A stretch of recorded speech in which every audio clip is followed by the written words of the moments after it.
Highest போஸ்டிங்கில் இருக்க மாதிரி ஒரு ஆளாக இருப்பார். எல்லாத்துக்கும் தான தர்மம் பண்ணுவார். வீட்டில் இருந்தாலே தான தர்மம் பண்ண முடியும். வீட்டில் எல்லாத்தையும் கடன் வாங்கி தான தர்மம் பண்ணால் என்ன பண்ண முடியும்?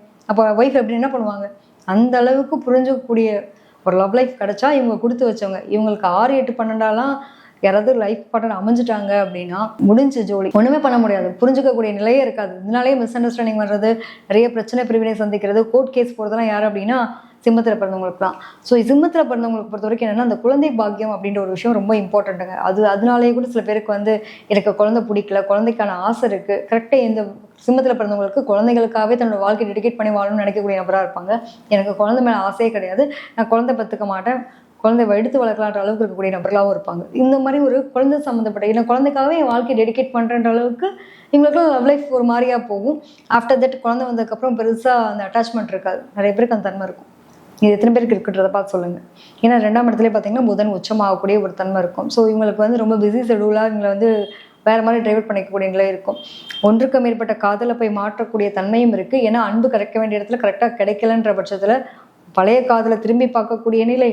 அதே மாதிரி வயது முதிர்ந்த அந்த மாதிரியான ஒரு அமைப்பில் போய் கல்யாணம் பண்ணக்கூடிய நிலை நிறைய பேருக்கு அமையக்கூடிய தன்மை உண்டு. ஸோ பொதுவாகவே சிம்மத்தில் பிறந்தவங்களுக்கு வரம்பு மீறிய காதல்களும் வர்றதுக்கு வாய்ப்பு இருக்கிறதுனால ரொம்ப கவனமாக இருக்கிறது நல்லது. இருக்கிற வாழ்க்கையை இருக்கிற லவ் லைஃப்பை ஒரு நேர்மையான முறையில், நேர்மைக்கு பேர் போன நீங்கள் தான் எங்கே கௌரவத்தை கௌரவம் தான் முக்கியம்னு நினச்சி இறங்காமல் இருக்கீங்களோ அந்த இடத்துல உங்களுடைய கௌரவம் பாதுகாக்கப்படுது. என்னோட கௌரவத்தை விட என்னுடைய ஜாலியான மைண்ட் செட் ரொம்ப முக்கியம்னு நினைக்கும் போது உங்களுடைய வாழ்க்கை பறிப்போகுது. ஸோ இதை ஹேண்டில் பண்ண தெரிஞ்சுது அப்படின்னா உங்களோட லவ் லைஃப் ரொம்ப சூப்பராக இருக்கும்.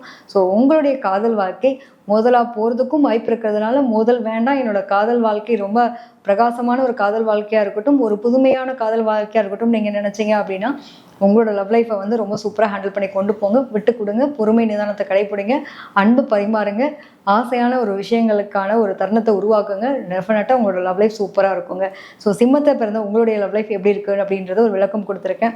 எந்த அளவுக்கு ஒத்து போகுது அப்படிங்கிறது நீங்கள் பார்த்துட்டு உங்களுடைய கமெண்ட்டில் போடுங்க. இல்லை மேம் நீங்கள் எனக்கு இந்த பதிவுகள் பற்றி பேசுங்க அப்படின்னு நீங்கள் உங்களுடைய ஆசைப்பட்டீங்க அப்படின்னா என்ன டாபிக் பேசணுன்றதையும் நீங்கள் கமெண்ட்டில் போடலாம். என்னோட தனிப்பட்ட முறையில் ஜாதகத்தை அனலைஸ் பண்ணணும்னு நீங்கள் நினைக்கிறீங்க அப்படின்னா கீழ்கண்ட நம்பருக்கு தொடர்பு கொள்ளுங்கள். நன்றி, வணக்கம்.